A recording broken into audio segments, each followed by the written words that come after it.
அப்போ விஜய் போன்றவங்களுக்கு இது தேவைப்படுது. அதுல ஆதவ அர்ஜுனா வந்ததாட்டு நீங்க சொல்றீங்க.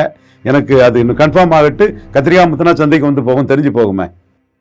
காமன் நிறுவனம் தேர்தல் பணிகளை செய்யறதுக்காக நியமிக்கப்படுறதால சொல்றாங்க. என்ன மாதிரியான பிராண்டிங் வேலைகள் எல்லாம் காமன் செய்யறாங்க? பலம் நிரூபிக்காத விஜய்க்கு பலம் இருக்கிற மாதிரி கள்ள கப்சா விட்டுட்டு இருப்பாப்ல. அது தராசு சியாம் போன்ற மூத்த அரசியல் விமர்சகர்களை ஏமாறுறாங்க. தராசு சியாமே இந்த மார்க்கெட்டிங்ல ஏமாறுறாரு. விஜய் பலம் நிரூபிக்காதவர். அஜித்குமார் வந்தாலும் பலம் நிரூபிக்காதவர். இன்னைக்கு புக் மை ஷோல விஜய் படத்தோட அதிக டிக்கெட் புக்காகி லாஸ்ட் இயர் புக்கான அமரன் படம் ஹீரோ சிவகார்த்திகேயன் வந்தாலும் பலம் நிரூபிக்காதவர்.